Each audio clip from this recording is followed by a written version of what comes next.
मन में कई तरह के विचार आते हैं। कभी कभी तो ना चाहते हुए भी मन में अश्लील विचार आ जाते हैं। लेकिन महात्मा गौतम बुद्ध की इस कहानी से आपके विचारों में बदलाव आएगा। तो कहानी शुरू करते हैं। मनुष्य का मन बहुत ही चंचल होता है और इसलिए मन में कई तरह के विचार उत्पन्न होते हैं। क्षण भर में ही व्यक्ति का मन कई चीजों को सोचने लगता है। इसलिए तो कहा जाता है कि मन को काबू करना आसान नहीं। लेकिन गौतम बुद्ध मन को नियंत्रित करने के आयामों के बारे में भी बता चुके हैं। मन में विचारों का आना गलत नहीं है लेकिन मुश्किल तब हो जाती है या विचार ऐसी परिस्थिति में गलत होते हैं जब मन में अश्लील विचार आते हैं। कभी कभी तो ना चाहने के बावजूद भी मन में अश्लील विचार आते हैं। अगर आपके मन में भी ऐसे विचार आते हैं तो गौतम बुद्ध की इस कहानी से आपके विचारों में जरूर बदलाव आएगा। बुद्ध अपने भिक्षुओं को उपदेश देने के साथ ही उन्हें भिक्षाटन के लिए भेजते थे।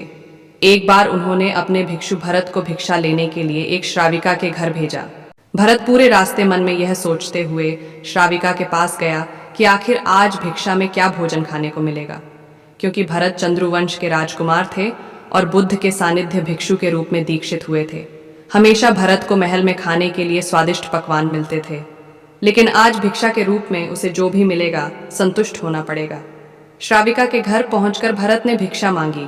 श्राविका ने भरत को बैठने के लिए कहा और भोजन लाने के लिए घर के भीतर चली गई। इधर भरत फिर से अपने प्रिय भोजन के बारे में सोचने लगे और जैसे ही श्राविका भोजन लेकर आई तो भरत अचंभित रह गए। भरत ने देखा कि श्राविका ने उनके लिए उनके पसंदीदा पकवान परोसे हैं और अपने प्रिय भोजन को देखकर वह खुश हो गए।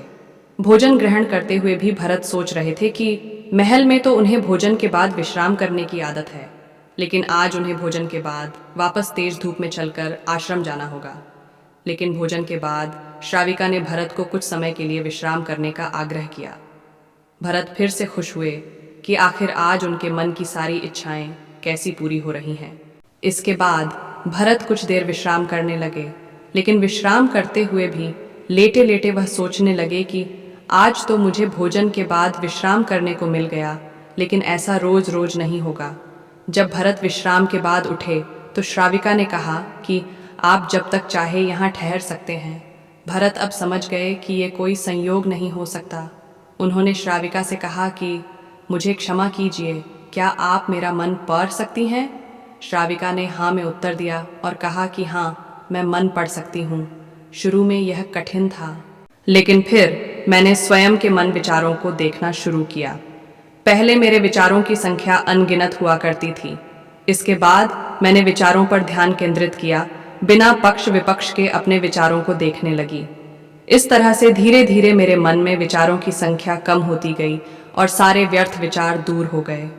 इसके बाद से ही मैं दूसरों के मन में चल रहे विचार को पढ़ लेती हूँ। हालांकि श्राविका की बात सुनकर भरत घबरा गए।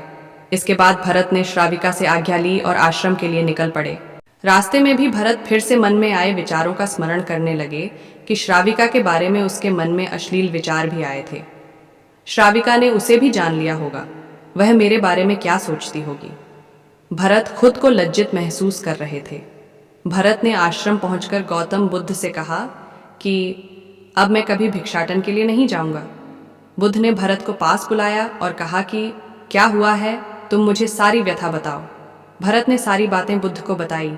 इसके बाद बुद्ध ने कहा कि अगले 1 हफ्ते तक तुम भिक्षाटन के लिए उसी श्राविका के घर पर जाओगे, लेकिन तुम्हें इस बात का ध्यान रखना होगा कि कल भिक्षाटन के लिए जाते हुए तुम अपने चित्त को पूरे होश में रखना। तुम्हारे भीतर क्या विचार उठे उन पर ध्यान केंद्रित करना, और यह भी ध्यान रखना कि तुम्हारे मन में कौन सी वासना उठ रही है। तुम कल इन सभी चीज़ों को ध्यान में रखकर जाना और इसके बाद मुझे वापस आकर बताना। अगले दिन भरत भिक्षाटन के लिए गए। बुद्ध के बताए अनुसार वह पूरे रास्ते अपने होश को जागृत रखते हुए चल रहे थे।